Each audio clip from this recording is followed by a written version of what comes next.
చాలా 3 రోజులు వేసుకొస్తున్నావు కదా. ఉన్నది కదా నా దగ్గర ఓపెన్ చేసి. హలో అండి, అందరికీ welcome back to my channel Lakshmikarni vlogs. అందరూ ఎలా ఉన్నారండి? నేనైతే చాలా బాగున్నాను. మీరందరూ కూడా బాగుండాలని మనస్ఫూర్తిగా కోరుకుంటున్నా. ఇప్పుడైతే ఇంకా సమ్మర్ అయితే వచ్చేసింది కదండి. సమ్మర్ అంటే మనకి స్పెషల్స్ పచ్చళ్ళు పట్టుకుంటాం కదా. సో ఈ ఇయర్ మేము వచ్చేసి ఆవకాయ పచ్చడి అనేది ప్రిపేర్ చేసుకున్నాము. ఈ పచ్చడి అనేది మా మామ పట్టారు. అంటే లాస్ట్ టైం నేను చిన్న ముక్కలు ఆవకాయ పట్టాను. సరే ఈసారి కొంచెం లాంగ్ టైం ఎక్కువ రోజులు ఉండాలి కదా అని చెప్పేసి పెద్ద ముక్కల పచ్చడి ఆవకాయ అంటాం మేమైతే. పెద్ద ముక్కల పచ్చడి అంటారు మా సైడ్. సో ఆవకాయ పచ్చడి అనేది ప్రిపేర్ చేస్తున్నాం. వాటికి కావాల్సినవి ఇవి: ఆవాలు, మెంతులు, వెల్లుల్లి, కారం, ఉప్పు, ఇంకా పచ్చళ్ళకి స్పెషల్ అయిన నూనె, వేరుశనగ నూనె అయితే వాడతాం మేము. సో ఇప్పుడైతే పచ్చడి చాలా ఈజీగా పట్టుకోవచ్చండి. అంటే తెలియని వాళ్ళకి అమ్మో అది చాలా పెద్ద ప్రాసెస్లా ఉంటుంది. బట్ వన్ టైం మనం చూసామంటే ఈజీగా మనము నేర్చుకుని పట్టేయచ్చు చాలా ఈజీగా. అంటే పెద్దగా పట్టేసుకుంటే ఒకవేళ పాడైతే వేస్ట్ అవుతుందని బాధపడాలి. సో ముందు కొంచెం చిన్నగా స్టార్ట్ చేసి తర్వాత పెద్దగా అనేది ప్రిపేర్ చేసుకోవచ్చు మనము. సో ఇప్పుడైతే ఇంకా ఆవాలు అన్నీ కూడా ఎండలో పెట్టుకున్నాం మేము. ఎందుకంటే వాటిని ఫ్రై చేయడానికి ఉండదు కాబట్టి డైరెక్ట్ వేస్తే కొంచెం పిండి అవ్వడానికి కొంచెం ఇబ్బంది పడుతుంది. సో అందుకని ఆవాల్ని మెత్తగా గ్రైండ్ చేసుకుని ఆవపిండి రెడీ చేసుకుని ఇంకా ఉప్పు, మెంతులు, వెల్లుల్లిపాయలు వేసుకుని మంచిగా వీటిని ఒకసారి మనము కలుపుకోవాలి. ఇప్పుడు కలుపుకున్న తర్వాత మనం మెయిన్ క్వాంటిటీ ఆవపిండి, కారం. మాకు మొక్కలు వచ్చేసి 2 కొంచాలు, కొంచెం అంటే 4 kgs ఆఫ్ మొక్కలు అన్నమాట. మాకు 2 కొంచాలకి కలిపి కారం ఎంత పడిందంటే ఒక 1 kg ఆఫ్ కారం పడింది. అండ్ ఇంకా 1 kg కన్నా తక్కువ 3/4 kg అనేది ఆవపిండి పడింది.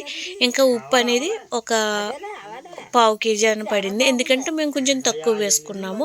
అంటే ఎక్కువైతే మళ్ళీ తీయడానికి అవ్వదు కదా. తక్కువైతే మళ్ళీ 3వ రోజున మళ్ళీ మనము రిపీట్ చేసుకోవాలి. మళ్ళీ తీసి కలుపుకున్నప్పుడు మనం యాడ్ చేసుకోవచ్చు. బట్ అందుకని కొంచెం ఉప్పు అనేది చూసి తగ్గించి వేసుకున్నాము. సో ఇప్పుడు ఇంకా ఆవపిండి అవన్నీ కలిపిన తర్వాత ఇదిగో ఇప్పుడైతే కారం కొలుస్తున్నాము. దీన్ని మేము తవ్వ అంటాం. అంటే అప్రాక్స్గా ఇది వచ్చేసి 1/2 kg ఆఫ్ కారం అన్నమాట. అంటే 1/2 kgకి సరిపడా కొలతమాట అది. సో ఇప్పుడైతే మేము దీనికి సరిపడా 1 kg కారం అనేది వేసుకున్నాం. తర్వాత 3వ రోజు సరిపోకపోతే మళ్ళీ ఇంకొక 1/2 kg యాడ్ చేసుకోవచ్చులే అన్నట్టు మేము అప్పటి వరకు ఆ రోజుకి సరిపడా 1 kg ఆఫ్ కారం వేసాం. అంటే 8 kgల మొక్కలకి 1 kg కారం అనేది వేసాము. ఇప్పుడు ఇంకా వీటన్నిటిని కూడా మంచిగా మిక్స్ చేసుకుని, అంటే మనం వేసిన ఉప్పు, ఆవపిండి, మెంతులు, వెల్లుల్లి, కారం ఇవన్నీ కూడా మంచిగా మిక్స్ అయ్యేలా కలుపుకోవాలి. ఇప్పుడు ఇంకా అన్నీ కూడా అరేంజ్ చేసుకొని ఒక గిన్నెలో ఆయిల్ వేసుకుని పక్కన పెట్టుకోవాలి. సో అలాగే మనం పచ్చడి పట్టుకునే జాడీలో కొద్దిగా ఆయిల్ కూడా వేసి మనం కలుపుకున్న ఈ కారం మిశ్రమాన్ని కొద్దిగా అందులో కూడా వేయాలి. ఇప్పుడు ఇంకా ప్రాసెస్ అనేది స్టార్ట్ అయిపోయింది. ఎట్లా అంటే ఆవకాయ ముక్కలు ఉంటాయి కదా, వాటిని ఆయిల్లో ఒకసారి మంచిగా డిప్ చేసి, అంటే బాగా ఆయిల్ పట్టి మొక్కలకి ఆయిల్ పట్టేలాగా చేసుకుని ఆయిల్లోంచి ముక్కల్ని తీసి అప్పుడు మనం ఆ కారం దాంట్లో వేసుకోవాలి. సో ఇప్పుడు నేను ఇంకా ఆ ప్రాసెస్ అనేది చేస్తున్నాను. మా అమ్మ అనేది ఆ కారంలో పెట్టి కలుపుతుంది అన్నమాట. ఇప్పుడు ఇంకా వాటిని అలా కారంలో బాగా అద్దిచ్చి ముక్కల్ని అప్పుడు ఫైనల్గా జాడీలో వేసుకోవాలి. సో ప్రాసెస్ అంతా ఇట్లానే ఉంటుంది. మొత్తం ముక్కలన్నీ అయ్యే వరకు కూడా మొత్తం ముక్కలన్నీ ఆయిల్లో బాగా మిక్స్ చేసి, బాగా ఆయిల్ పట్టించి తర్వాత వాటిని కారంలో వేసి కారం మంచిగా పట్టించిన తర్వాత జాడీలో స్టోర్ చేసుకోవాలి. ఇప్పుడు ఇంకా ఈ ప్రాసెస్ అనేది కంప్లీట్ అయిపోయింది. ఎందుకంటే లాస్ట్లో వీడియో అనేది క్లిప్ తీశారు, బట్ అది అన్ఫార్చునేట్లీ డిలీట్ అయిపోయింది. అంటే ఇంచుమించు జాడీ ఫుల్ వరకే వచ్చినాయి మొక్కలు.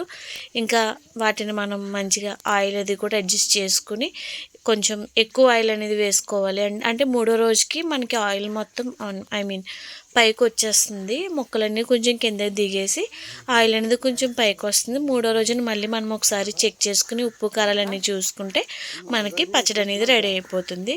ఇంకా అన్ఫార్చునేట్లీ లాస్ట్ వీడియో డిలీట్ అయిపోవడం వల్ల ఇక్కడితోనే వీడియో ఎండ్ అయిపోతుంది.